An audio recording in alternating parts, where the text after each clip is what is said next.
Hello and welcome from me, Mike Scott, in Oxford.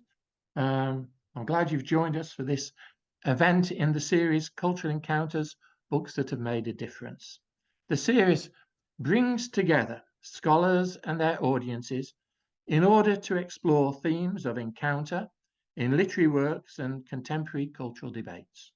And today we welcome the Reverend Dr. Joseph Simmons, who's going to be talking about Manzoni's The Betrothed. Joe Simmons took his DPhil at Oxford, where I got to know him at Campion Hall. He's the assistant professor of theology at Marquette University in Milwaukee, Wisconsin. Prior to Marquette, he was a research fellow at Georgetown University's Berkeley Center for Religion, Peace and World Affairs.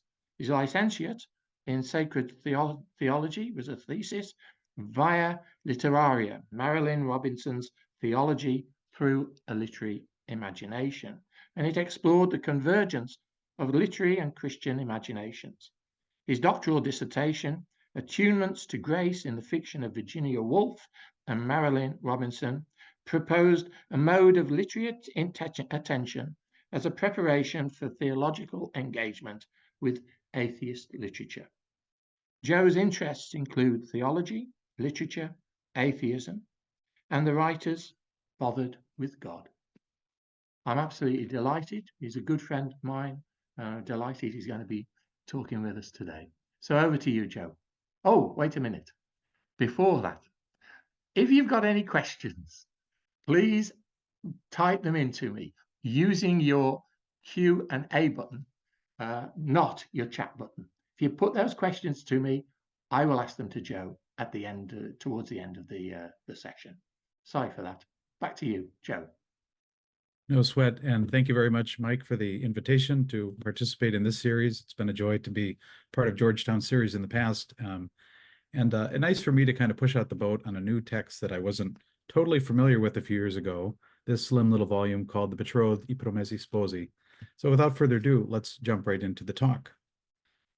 Pope Francis has spoken in numerous venues, homilies and papal documents alike, of Jesus as a model of the culture of encounter with others. People of today, he suggests, are, quote, accustomed to a culture of indifference, who therefore need to, quote, work and ask for the grace to build a culture of encounter, of this fruitful encounter, this encounter that returns to each person their dignity as children of God, the dignity of living, end quote. We are accustomed to this indifference, he says, whether it be when we see the calamities of this world or when faced with the little things. We limit ourselves to saying, oh, what a shame, poor people, they suffer so much, and then we move on. Pope Francis explains that an encounter, however, is different. Quote, if I do not look, seeing is not enough. No, look. If I do not stop, if I do not look, if I do not touch, I cannot create an encounter that I cannot help, and I cannot help to create a culture of encounter, end quote. This series for Georgetown, Cultural Encounters, Books That Have Made a Difference, has been an opportunity for us to slow down as human subjects in a distracted and distractible world, a world that lends itself towards indifference to others. This series has aspired to reanimate our attention as empathic reading subjects. That is, human subjects who can, over the course of several sittings with a big old book like this, come to know another, a human character in a different cultural time and place. Which brings me to the paper today, The Betrothed, Cultural Encounters in Pope Francis's favorite Italian novel. I Promessi Sposi, Alessandro Manzoni's 1842 Italian classic about star-crossed lovers and a cowardly priest, was retranslated into English in 2022 by Michael F. Moore, not that Michael Moore. It is a novel that Pope Francis has read 3 or 4 times and has cited in interviews, papal audiences, and homilies. He said, my grandmother, when I was a child, taught me by heart the beginning of this book, a famous passage looking at the beauty of Lake Como. He told this to Antonio Spadaro in an interview. He continued, often my father would recite parts of The Betrothed to us from memory and then explain them to us. So why is this 19th century historical Italian novel about 17th century war and famine and plague, why would that be of interest to us in the 20th century in the United States? Allow me to suggest that despite differences of time and place, Manzoni presents characters with human flaws and strengths, hopes and fears that may resonate with our own time. This paper will analyze the novel in light of Francis's theological vision and why it is worthy of a new generation of English speakers' attention. As Mark Twain quipped, history doesn't repeat itself, but it often rhymes. I begin with a brief biography of the author himself, Alessandro Manzoni, and some of the historical context behind the construction of this sprawling period novel. I will then give enough plot overview of the big text, weighing in at a cool 650 pages, to understand the main characters and important themes of the text. After looking at these characters in the second half of the paper, I will highlight 3 themes and how they resonate with the theological vision of Pope Francis. Just by way of anticipation, the 3 themes of the text I will highlight. First, how are power and riches used for evil, and how can they be used for good? Secondly, identifying the challenges of following one's vocation in life, despite inevitable setbacks and discomforts. The third theme is, where is God in our difficult circumstances? And how does a person preserve their character in the face of frustrated love, slander from others, let alone threats of plague or unrest or famine? But before we get to those 3 themes, I begin where I said, a little bit of background of Manzoni and the novel. Alessandro Manzoni, born in 1785, deceased in 1873, had a rather cosmopolitan upbringing.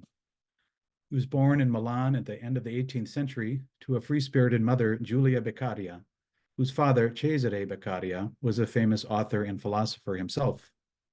Giulia married Pietro Manzoni, a man older by 17 years, who was from a wealthy family of old feudal lords in Lombardy. Rumors circulated that Manzoni's actual father was a prominent liberal intellectual, Giovanni Verdi.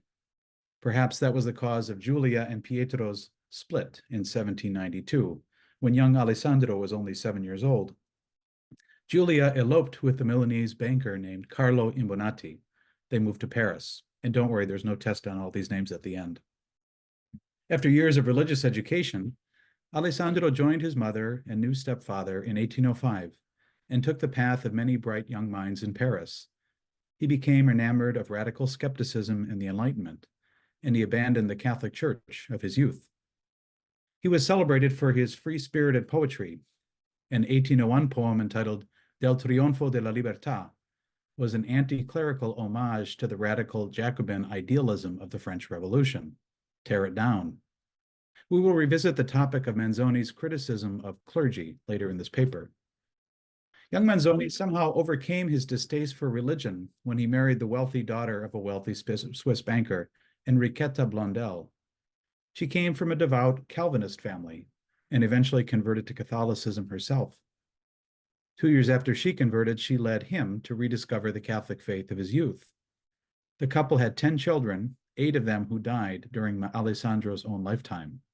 I can't imagine what that would be like as a parent. After his own return to Catholicism, Manzoni dedicated the next 20 years to writing Catholic treatises on ethics and language, tragedies influenced by Shakespeare, and even an ode to Napoleon. But around 1820, he began work on I Promessi Sposi, The Betrothed, which would be his only novel.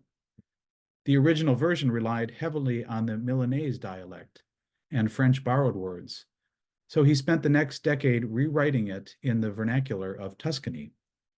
A definitive version appeared finally in 1840 in the Tuscan dialect. And quite significantly, as a result of this novel, the Tuscan dialect became adopted as the national language of Italy, which helped unify the culture and country in the turbulent 19th century. So if an Italian Dante is the definitive Italian poet, Manzoni is the definitive father of the modern Italian language. I find this incredible and surprised that most Americans like me had no idea about any of this history. Some historical background to the novel that sets up our main characters. In 1525, the Spanish Habsburg ruler Charles V conquered Milan, which remained under Spanish rule until about 1707. This period was considered a low point of Milanese history, with the rebellion erupting at the dawn of the 1600s. with French, Austrian, and Spaniards jockeying for control. Against this complex historical backdrop, The Betrothed tells the simple love story of a young woman named Lucia Mondello, who wishes nothing more than to marry her guileless mountaineering beau, Renzo Tramaglino. They come to a cowardly local priest, Don Obondio, to witness their marriage. The date is set, the flowers are bought, the guests are invited, when suddenly their plans are thwarted by an older, wealthy Spanish nobleman, Don Rodrigo, who wishes to marry Lucia himself. And so begins the novel's dramatic plot. Long before people went to therapists to process family drama, they wrote novels. It seems Manzoni was working through some of his own complex family dynamics in this novel. So, some of the characters. The first third of the novel covers only 4 days. The second and third sections follow Renzo and Lucia after they are separated over the following months. The sprawling middle section introduces many minor characters and a few memorable ones. Some of those memorable ones include La Signora di Monza, a noblewoman forced into a convent by her domineering father. La Signora took a lover in the convent, but is exposed by a convent helper, who as a result has suddenly disappeared. How many books have you read that include a rich nun turning into a murderer? We also meet Fra Cristoforo, Brother Christopher, who in his wealthy younger years recklessly killed a man on the street. To avoid retribution, this young man ran to a Capuchin monastery for sanctuary and medical attention. Having survived that ordeal, Cristoforo gave up his riches and devoted the rest of his life as a poor monk at the service of the church and of humanity. We also meet a villainous friend of Don Rodrigo, the bad guy who tried to steal Lucia, a man simply called L'Inominato, the unnamed man in Italian. The unnamed man is also rich. He lives in a foreboding castle with his cronies and is contracted by Don Rodrigo to track down Lucia by any means necessary. Again, you don't have to remember all of these names.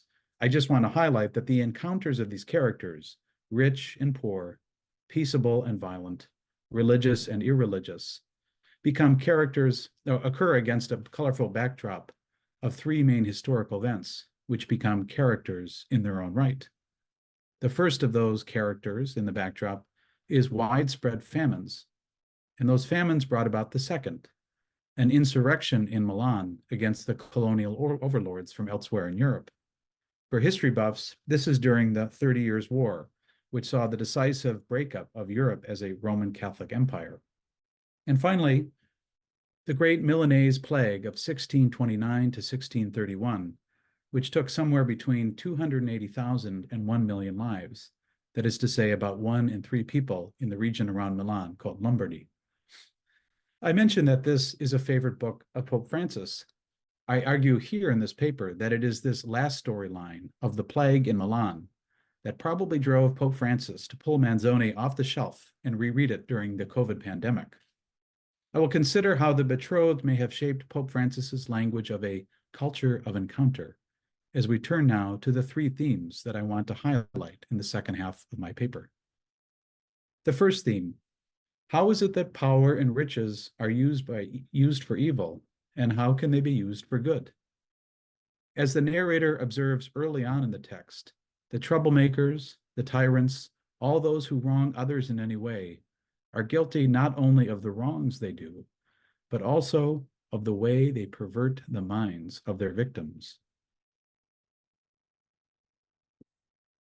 I'll repeat that. The troublemakers and tyrants, all those who wrong others in any way, are guilty not only of the wrongs they do, but also of the way they pervert the minds of their victims. We have already heard of Don Rodrigo, who uses his considerable wealth to separate and harass Lucia and Renzo early in the novel. I mentioned also the rich nun murderer, La Signora, who is based on an actual historical woman forced into the nunnery.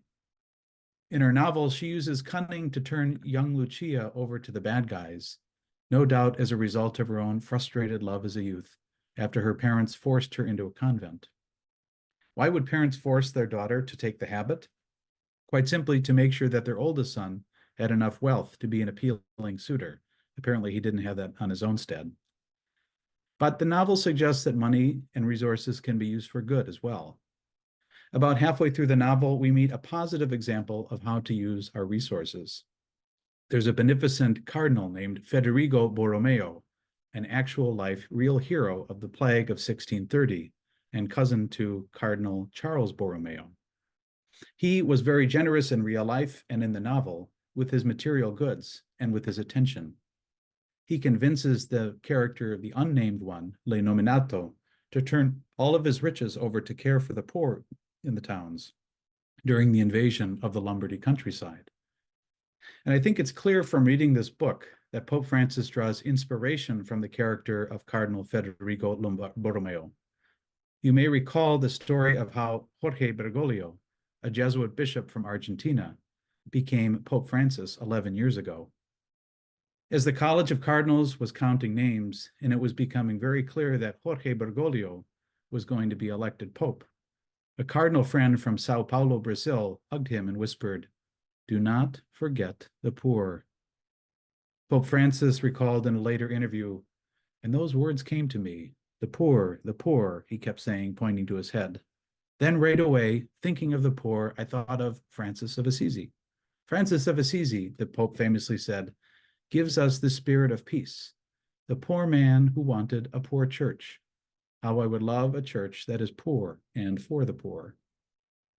We find this love of the poor in the character of Federico Borromeo, who could have lived very comfortably, but chose to give of his resources and of his time entirely. Federico Borromeo demonstrates that there is a way to use one's wealth and power and influence for the good. A second theme of the text, the challenge of following one's vocation, setbacks and discomforts.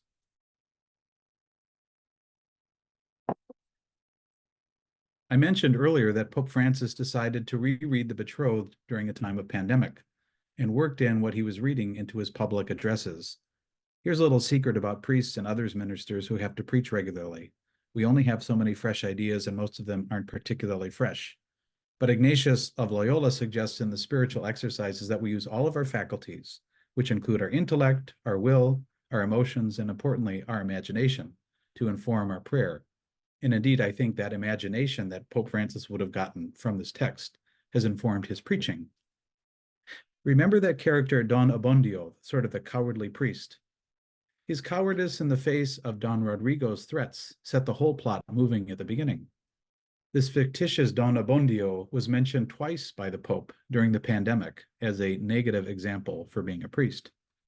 On March 15th, 2020, in a live-streamed address from the Apostolic Palace, Pope Francis praised courageous priests who, despite pandemic uncertainty and risks of death to themselves, nevertheless tended their flock. The Pope thanked, quote, "priests with apostolic zeal who understand that in times of pandemic, you shouldn't be Don Abbondio," end quote. Pope Francis mentioned Don Abbondio again in his Easter Vigil homily less than a month later on April 11th, 2020. Christ's resurrection, Francis preached, is the definitive source of our Christian hope and courage. Quote, "It is he, the risen one, who raises us up from our neediness. If on your journey you feel weak and frail or fall, do not be afraid. God holds out a helping hand and says to you, coraggio, courage." You might say, as did Don Abbondio in Manzoni's novel, "Courage is not something you can give yourself," end quote. True, you cannot give it to yourself, but you can receive it as a gift. And that's an end quote on Pope Francis. Don Abbondio's mentality is to preserve his comfort and lifestyle at all costs. It perhaps offers us a challenge in our own lives in 21st century America and England. Manzoni concludes the novel with a little moral about the dangers of seeking only comforts in our life, since there will always be someone who has more money or more possessions or more apparent easiness to their life. Allow me to read a longer quotation here. "As long as a person stays in this world, he is like a sick man lying on a bed, which is always more or less uncomfortable. Around him, he sees other beds, with the sheets appearing to be very neatly arranged, smooth and level. And he concludes that those who lie there must lie very comfortably indeed. But if he should try to change his bed, no sooner is he in his new bed, and letting his weight rest on it, than new bristles in the mattress begin to prick him, and bumps begin to bruise him, so that the second situation of the patient is very much like the first. And this shows us, Manzoni concludes, that we should think less about lying well and more about doing good. I take that to mean that if we only aim for material comforts in the world, we will find ourselves perpetually disappointed, hopping from one bed to the next, trying to find a more comfortable situation, and always comparing what we have now to what others appear to have. But if we live lives of meaning and generosity, not in competition, but in encounter with others, we may find some consolation in that very encounter. In August of 2019, Pope Francis penned a 5,000-word letter without the aid of any Vatican curial helper. He wrote this letter to priests around the world to offer a word of consolation and challenge. He warned priests of the danger of navel-gazing and self-pity in the face of life's very real challenges. He said, "Amid trials, weakness, and the consciousness of our limitations, the worst temptation of all is to keep brooding over our troubles, for then we lose our perspective, our good judgment, and our courage."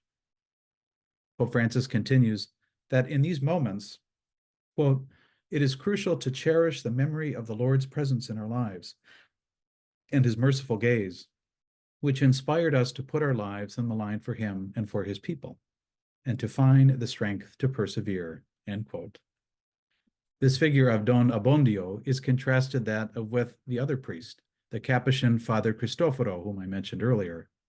Recall that Father Cristoforo found forgiveness and healing, and eventually his vocation, after he was injured while murdering a rival in a street fight.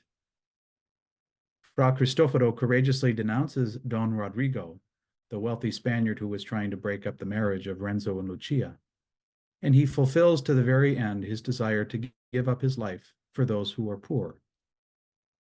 Pope Francis wrote in that letter to priests, "Nothing is more necessary than this: accessibility, closeness, readiness to draw near to the flesh of our suffering brothers and sisters," end quote. It was the accessibility, closeness, and readiness of monks in the Betrothed that saved young Cristoforo's life and led him to join the Capuchins himself. Throughout the novel, Cristoforo calls in old favors. He sticks out his neck to bring about the wedding of young Lucia and Renzo. And Pope Francis, in that letter from earlier, asked priests to give thanks, quote, "for the holiness of the faithful people of God, whom we are called to shepherd, and through whom the Lord also shepherds and cares for us." In that encounter between priest and laity, it is not just the laity who are ministered by the priests, but the priests who receive their identity and understanding, and indeed tasks, through the laity. That culture of encounters goes both ways. This is what makes Pope Francis's use of Don Abbondio as a negative example so telling. For Pope Francis, he seems to embody a much more serious risk for Christians, that is Don Abbondio, and non-Christians alike: the risk of spending our lives without ever learning to love anyone but myself. While some of the novel's villains have an Ebenezer Scrooge conversion moment, Don Abbondio remains a prisoner of his selfishness until the very end. Perhaps there's a life lesson for us reading the novel today. How do we consciously turn our attention away from just ourselves and our glowing phones to actively seek out encounters with those who are different from us? How do we move from navel-gazing to a culture of encounter? The third theme: where is God in our difficult circumstances? And how does a person preserve their character in the face of frustrated love and slander from others, let alone threats of plague, unrest, and famine? Where is God in our difficult circumstances?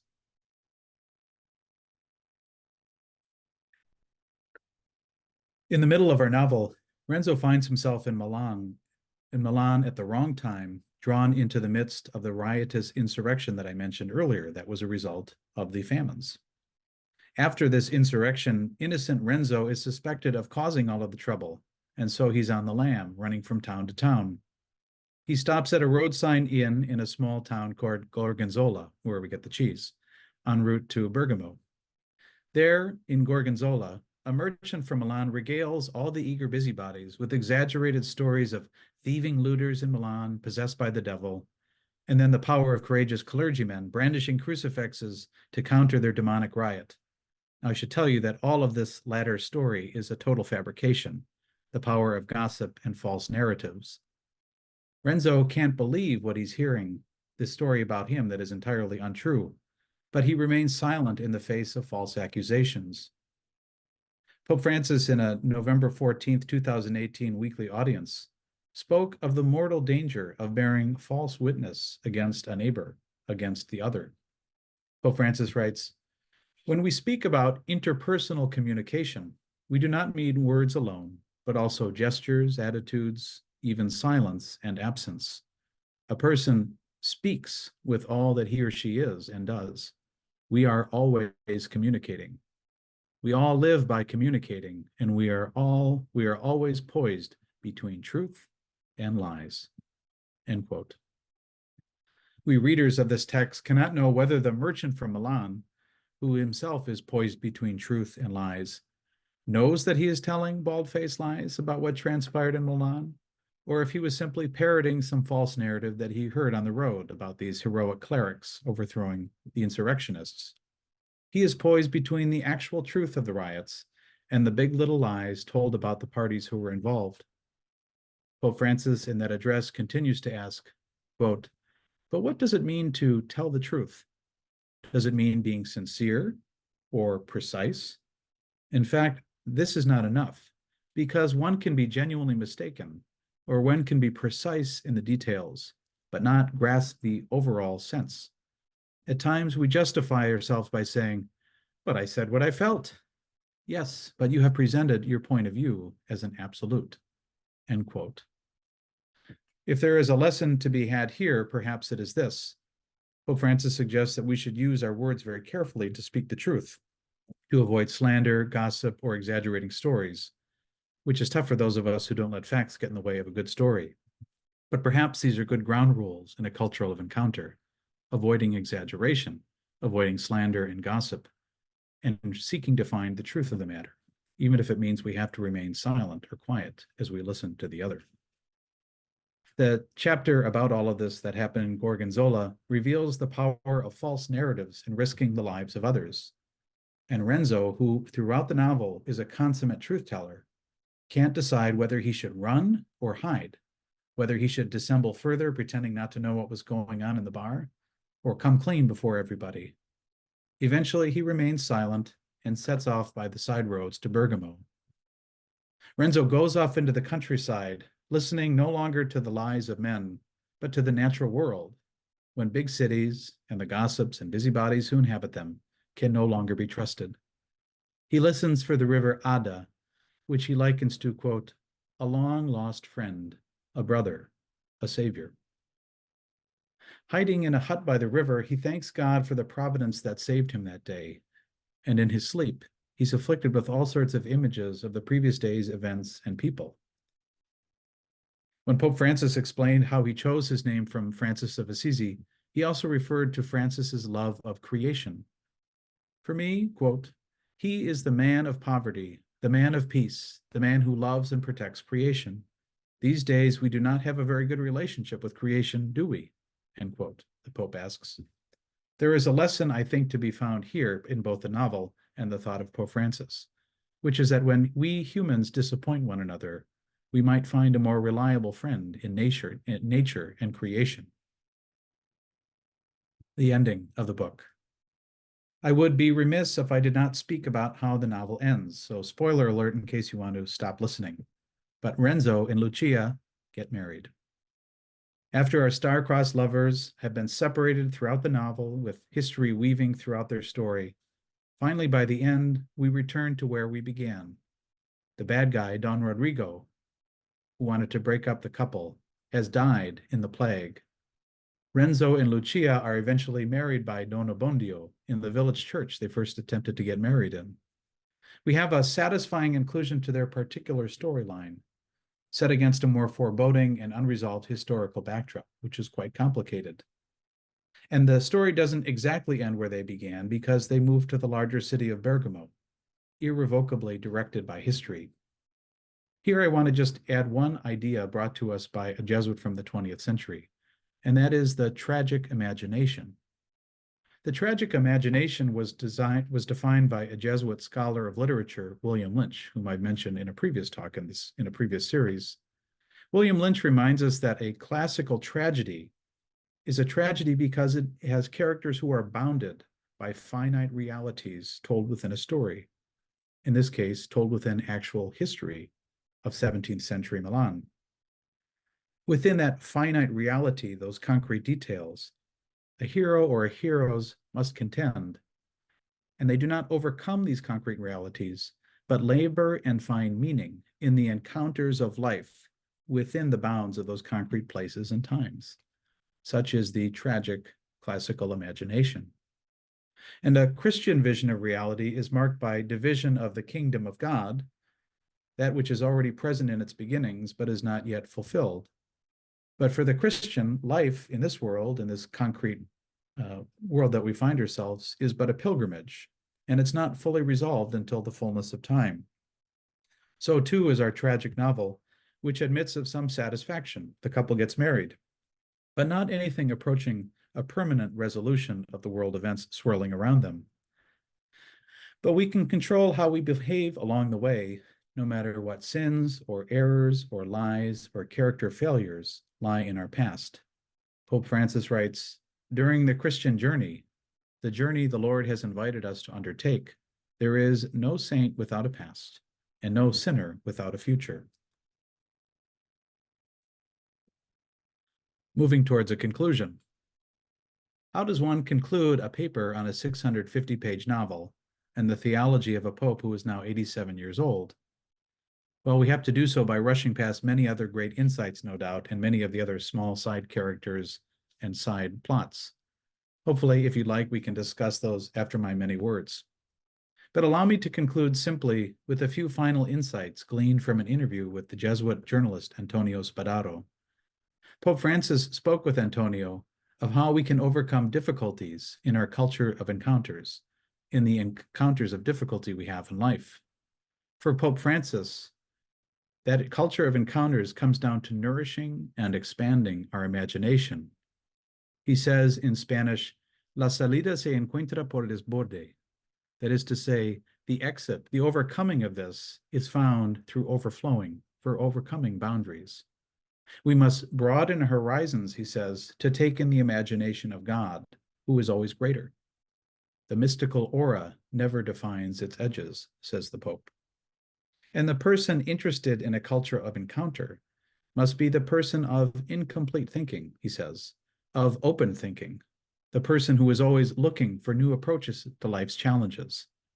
Pope Francis said in his interview with Spadaro in 2016, "The novel, literature, reads the human heart. It helps us embrace desire and splendor and even misery. It's not a theory. It's helpful too for knowing the human heart. That knowing of the human heart is something that can take place, I think, in a cultural encounter by beginning by looking at a novel, where we come to read the hearts of the different characters over time, as we have in The Betrothed." Allow me to end this paper by reading the last lines of the novel itself, where the writer of it, Manzoni, sort of looks out with a wink to his audience. "If this story hasn't displeased you, should make you think kindly of the man who wrote it, and also a little of the man who revised it, this is what I hope. But if we only succeeded in boring you instead, believe me, we did not do so on purpose. Neither did I. I hope you found this an interesting conversation, and I look forward to continuing it in our Q&A. Thank you, Michael. Well, Joe, thanks very much for tackling such a vast book in such a concise way. I mean, it's been magnificent, really, and learning a lot from it. Can I just say to members of the audience, if you've got any questions, please put them through to me now, and I'll ask them. This book seems to be, it was published in 1827 or 1840 by the time he's got the actual book in the right language, the Tuscan language. Is it seen, do you think, in Italy as a bedrock of the Italian nation? Yes, very much so. My understanding of it, I mean, not being Italian myself, my understanding though is that students would be reading this in school in the way that we might be reading, I was gonna say All's Quiet on the Western Front, but that's not it. I'm blanking on Steinbeck or To something? Kill a Mockingbird in the United Yeah, States, perhaps yeah. Virginia Woolf, or it's just very common, or Tom Sawyer. I think these are just sort of baked into the consciousness of who they are as an Italian people. And because it's a story of some local Milanese, basically peasants, able to kind of fight to preserve their integrity in the face of threats from without, well, threats of famine and colonial influences from the outside, and Italian culture in the midst of all of that. So, And within that context, what was the history really of the church at that point when he's writing it in the 19th century? The church in terms of Italy, because you've got a situation where you're going to be moving towards the Risorgimento, the unification of Italy, and right in the centre of Italy, you've got the Pope.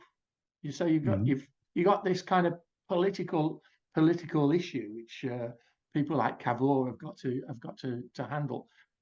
How does that come about through this established novel? That's a good question. I'm no expert on 19th century Italian church history, but I do play one on TV. What I'm aware of is that during the first Vatican Council, there was discussion about papal authority and the centrality of papal authority. And one of the things that developed from that was the conception of papal infallibility. Yes. So sort of the church flexing its power over and against the encroachment of Italy into the former papal states. So it was a very interesting question of what does Italian culture and the Italian state look like over and against these papal states that were spread out throughout Italy, which was sort of the last bastion of the Holy Roman Empire.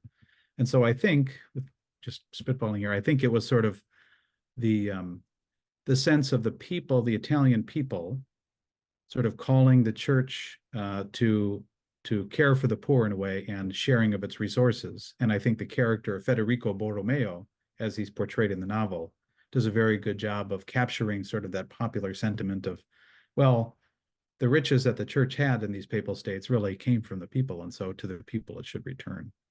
So that would be my sense in response to that question. But if anyone there is a better sense of Italian church history in the 19th century, I'm welcome to any more insights. Or I don't know, is there anything else you would add to that, Michael? No, really. It's to do with it is to do with poverty. It is to do with the people, and the people following Garibaldi, or being loyal to someone who gives proper leadership and gives a sense of identity, which is against the regionalization. So, and within this novel, there's a movement from place to place, isn't there? And you're getting a different focus from place to place, and you're getting a vision of those who exploit and a vision of those who are exploited. So there's something going on here within Italy and within literature, which is also has been mirrored also within France from the Revolution onwards. And of course, as you said, he'd actually been educated, inverted commas, in Paris, and influenced, presumably, by what had happened in Paris 30 years before. Yeah, very much that poem that I mentioned, Del Triunfo della Libertà, speaks very much of sort of the locals sort of casting off the church authority. So there was sort of this anti-clerical sounds too harsh, but just sort of like, okay, we've had enough of the church here telling us, setting the agenda here. It's time to recapture what does it mean in the case of the French to be French, apart from the church oversight. And I think he found resonances with that of what was going on in the late 17th century Italian circumstances. But also related to that was fending off other colonial influences from Austria, France, Germany, and Spain. And so those are captured in certain characters in the novel, like that Don Rodrigo, who was sort of the rapacious, thinking he could just come in and break up this couple and say, well, I'm older, I have money, and I have thugs, so I'm going to take Lucia as my bride. So the whole story is about sort of casting off that foreign influence in order to find true love. So it's a romantic novel in the classical sense of, love will win out at the end of the day here. But there are lots of little, like, smaller microclimates going on and smaller plots that I think are underneath the larger plot that make it really a fascinating read. And sometimes it's too much. You're like, okay, who is that again, or what's going on? But I think to have a mild awareness of what was going on in both 17th century Italy and 19th century Italy is helpful backdrop for understanding some of the movements of the novel. Yeah, that goes back also to the influence in his reading of Sir Walter Scott, which takes into another country, which comes to Scotland. And I just wondered. I mean, when you're reading about this book, people talk about Ivanhoe, but as you spoke, I thought about Lucia de Lammermoor, the Bride of Lammermoor, and the fact that it's Lucia de Lammermoor, and I hadn't thought about that. And the what do you main make of that? character, yeah, which of course is turned into an opera by Donizetti, a fabulous opera by Donizetti, whereas the Betrothed has also been turned into opera. I read. Do you know about that? I did not know about that, but that's good to know. There are a couple of 19th century operas, not by anybody as good as Donizetti, but there are 19th century operas about it. Oh, okay, well, we can't take you down that line. That's beyond my knowledge base. Yeah, but interesting. It is about the male dominance, over the female. The male has the right, and if it's the rich male, they have the right to the woman and to stop marriage. It's that whole issue about class and gender and importance. John Ford Rescher asks if the Pope likes the book because of its heroic bravery on the part of the lovers and their loyalty to Cristoforo. Do you think that's? Is he asking? Is that why the Pope loves it? Yeah. I think it has something to do with the love that is shared between the Fra Cristoforo and the couple. But it shows how in any concrete circumstances, I talked about William Lynch and that tragic imagination where it's like life comes at you fast sometimes, and you might have famine or war or broken love to deal with. So you say, how do you find some route to navigate and live heroically and live justly in the midst of that?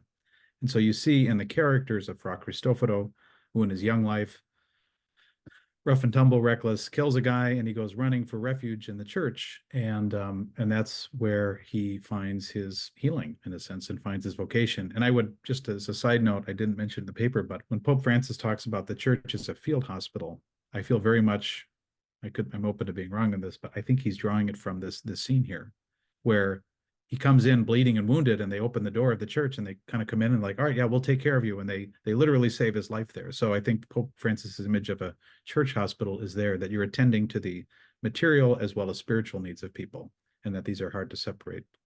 But to this particular question from John, I think the heroism of a Fra Cristoforo, who's turned his life over to God, the heroism of a Federico Borromeo, who was born into great wealth and had this great resources, and he said, this isn't mine here. This isn't mine to hold on to. I'm given this influence and opportunity to give voice to those in need. So you see heroic clerics. You also see some pretty shady clerics, or this unfortunate sister who killed someone who exposed her for being in love. But even there, that's a tragic situation as well. But in the character of Renzo and Lucia, young and innocent and simple country folk, that the love that they have for each other is able to weather the storms of the surrounding culture and whether the difficulties they encounter within the church and in regard to Don Rodrigo, I think is remarkable. Can I just quickly, Michael, I realize that last quotation that I read, I forgot to read the lead in, but I think this helps sort of explain what I was trying to say at the end of the paper. Yeah. Do you mind if I read that? Yeah, please do. So, so this is,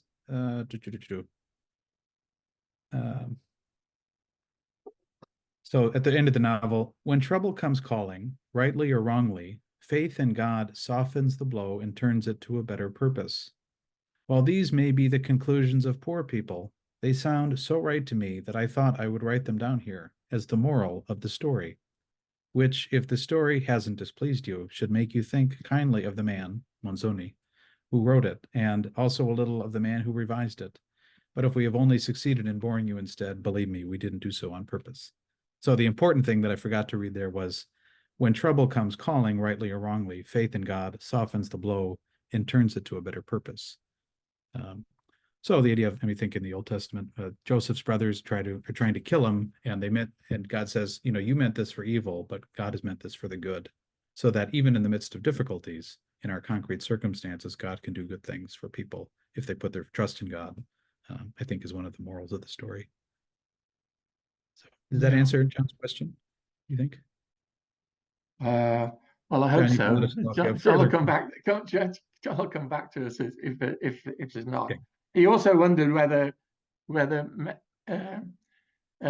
many Italians actually see this as the basis of as a kind of a literary base for their Italian culture, and therefore they always they're reminded of this book from time of school. So maybe the Pope, in talking about this, was trying to connect also with Italians, with the Italian people. I think that very well could be the case. And if you recall, during the time of the plague, like it first broke out in Italy, in Milan, and there were a lot of people who were dying and people were locked down. And a friend of mine, Father Patty Gilger, wrote a beautiful reflection about his time. He just happened to be studying Italian in Milan at the time and just watching as the city was closing down. So I think it was very much alive in the Italian memory of death because so many elderly Italians were dying during the COVID pandemic. And so I think he was both trying to give courage to them, but also kind of telepathically telling his priests, like, this is not the time to be sitting back and hiding and being comfortable. Don't be don abbondio, but get out there and be ministering to the people. And there again, that idea of the church as field hospital that's going out to attend to those in need, Yeah, not hiding in the comforts of your, palace, so to speak. Yeah. So I think he was very much speaking to, and the Pope himself, his parents were Italian, so this was alive in his mind, and in his family's life, and I think that would have connected very readily with the people in Italy. Yeah. Do you think he that extended part of the book on the plague? Do you think he was influenced at all by Defoe, Journey of the Plague Year, or the writings of Plague? I don't actually know. I No. couldn't say one way or the other. Do you have any thoughts? Based on what I've said. No, I just wondered whether it was or not. I'm not familiar It's with that just part. these descriptions of plague itself. I've just been working myself or writing something myself about the plague in 1603 and what that happened when you lost a third of the population in London, and what it was like just to exist in the plague, and that's what Defoe talks about, but of the later, the bigger plague in the 1560s. So in a kind of sentence, could you, I mean, you have been doing this right the way through, but could you sum up what you think the principal cultural encounter is within this large book?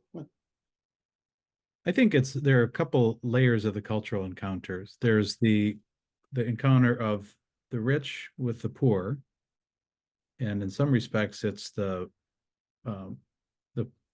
claiming the place of the poor church and the need to minister to the people, right? The church is fundamentally and first people. So that encounter of rich and poor, and we see some bad examples of how that encounter goes awry when people are using their power, flexing their power in wrong ways, like Don Rodrigo, the Spaniard, or La Señora de Monza, who is upset in her own unfortunate situation, and she ends up killing to kind of cover up her tracks of love. But she herself was forced into the monastery, into the convent by her family, so that there were enough funds so that her older brother could be a suitable suitor. Yeah. Which is a fascinating thing about just sort of that idea of how money can kind of pervert minds, and power dynamics can do damage to people. So that would be a bad example of cultural encounter. But I think that the stronger encounters that we see here are when this character Federico Borromeo kind of interacts with the people, like the local people, and hears their story. He's moved with compassion, and he's like, yeah, you can have any of this here. Like, this is for you. This is for your thing. So, and then also the challenges of encountering external people who are seen as threats, because these are the colonial overlords. As I said during the break, the 30 Years' War was, I mean, it's ancient history to us in some respects, but it has so shaped the geography of Europe to this day. I don't think we can underestimate the importance of everything going on there. The geographical encounters, the nation states that were emerging from that time, and how the church related to them. It's sort of a study in cultural encounters that weren't always favorable or pleasant. But I think fundamentally what Pope Francis would say, and what this novel is saying, is that a cultural encounter begins with individuals meeting each other and hearing one another's story, of drawing out of one another empathy and care and concern. And we see a lot of bad examples of that, like that man in the bar in Gorgonzola who's like, oh, I heard all this was going on. And Yeah.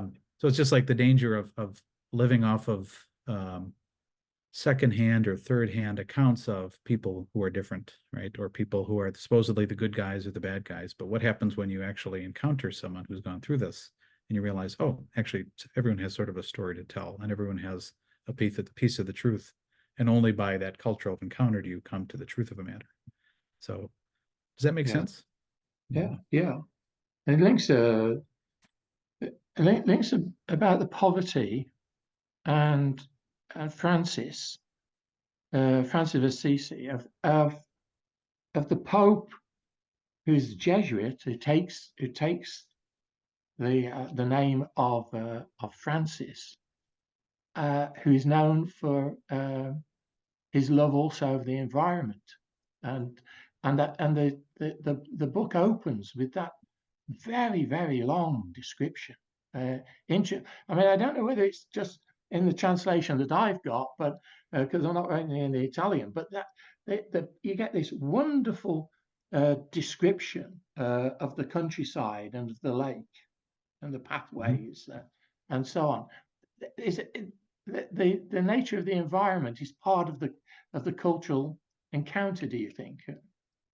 Absolutely. I didn't read for time, but it turns out I think we had enough time. I didn't read the introduction, but if I could just read for you the first sentence in English, you're just like, oh, I'm really taken in by this. Chapter 1.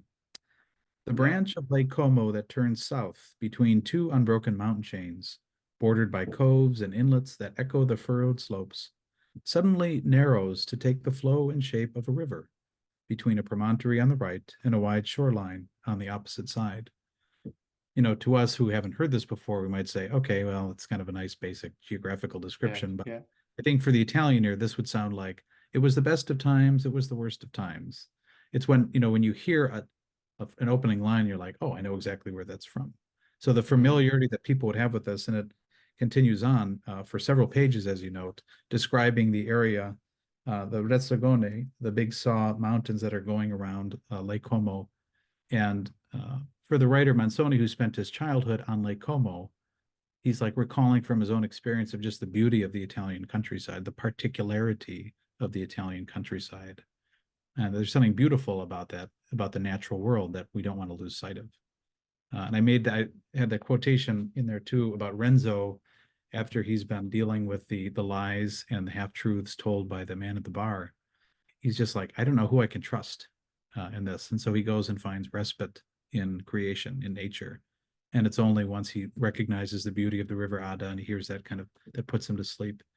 And so something about the reliability or the trust of the earth in the sense of creation when humans sometimes disappoint you. So there's that other encounter of the human with the natural world and the importance of that.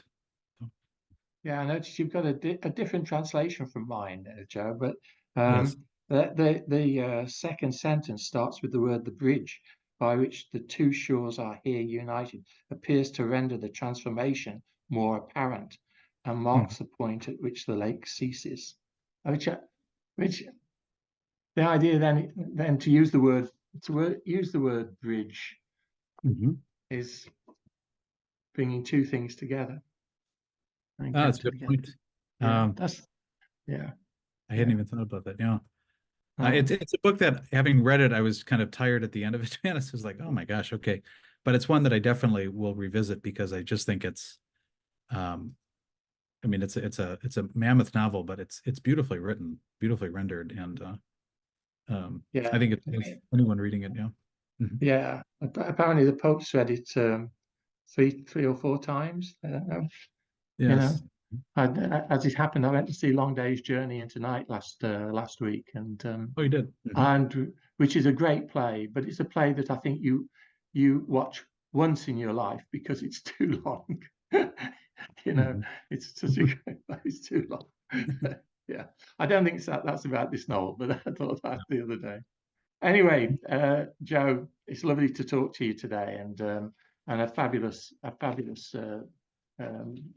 exposition of the novel and discussion of the novel, and I'm sure everybody who's been tuned in has enjoyed it as I have.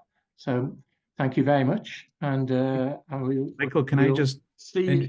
Yeah, go on. Can I just interrupt? The last thing I want to say, I just Googled what does the initial line sound like in Italian? And I think the rhythm and the meter of it is quite beautiful. So with this, I leave you. Che il ramo del lago di Como, che volge a mezzogiorno, tra due catene non interrotte di monti. So to hear that rhythm that gets lost in English is really remarkable and beautiful. And so as the reader of this in Italian, I think would just savor this rich writing. So especially this is the beginning. Oh, we got a question has come in from Miriam Neymar. Thank you for this discussion. It was deeply interesting and thought-provoking. I'm reflecting on my own faith and actions in life after the many great points you made. Thank you for your time. That's a very, very kind Mariam. We wish you well. Oh, and Maureen Kennedy. When troubles come calling, as they always do, putting our faith in God. Thank you, Father Simmons, she says. Thank you. And Imra Bangha. I've always been intrigued by the characters of Fra Domenico and Zosima, starlets in Dostoevsky. While one is more active, the other is more introspective. Manzoni's characters are between some with the capacity of changing their lives. However, the good characters are invited to make decisions. It is their decision making that Manzoni invites the readers to imitate. Thank you for your thoughtful talk. And thank you for putting your comments in, because I thought also it was a very thoughtful talk, and one that obviously you've meditated upon the novel, and others will. Thanks very much. Now, let me thank everybody else who's been involved in this. But first, let me just remind people that the next talk in this series will be on Monday, the 13th of May. We're not talking next week because in the UK that's a national holiday. That's the May national holiday. So it's on the 13th of May when Professor Walid Saleh from the University of Toronto will be talking to us about the Quran. So please tune in for that. Too few of us, including myself, know enough about the Quran. So let's tune into that, please. We've got an interesting talk in our free speech at the International Crossroads coming up on Wednesday, May the 15th, and it's on censorship. And again, a really important issue now. We might think of censorship as something old-fashioned, but there's a lot of talk at the moment about not allowing people to speak, to say what they need to say, or about people abusing the freedom of speech. So we're going to be discussing that. All of this is made possible by Georgetown Humanities Initiative in association with Blackfriars Hall, Oxford, and in course of Campion Hall, also at Oxford. And I'm grateful to the president at Georgetown, Dr. Jack DeJoya, the vice president of Global Affairs, Tom Banchoff, and also for our administrators, particularly Mary Gordon. My thanks also to Mike Collins, who couldn't attend today because he's actually flying back from the UK, but he's going to have a look at it on YouTube. And remember, everybody, that it is available on YouTube. At Blackfriars, my thanks to John O'Connor, the Regent, and Richard Finn, the Director of the Las Casas Institute. And at home here, thanks to Maggie, who helps with the administration of all of these. That's my wife, Maggie Scott. I'm Mike Scott from Blackfriars Hall, Oxford. You can follow me on LinkedIn as Professor Michael Scott, or Facebook as Michael Kerr Scott. Thank you for joining us, and we'll see you again Wednesday, May the 15th. Wednesday, May the 15th. That's right, for Free Speech for the Crossroads, and Monday, the 13th of May, for the Cultural Encounters on the Quran. Okay, bye-bye. Thanks, Joe. Terrific. Thank you, Mike. Thanks for coming, everyone.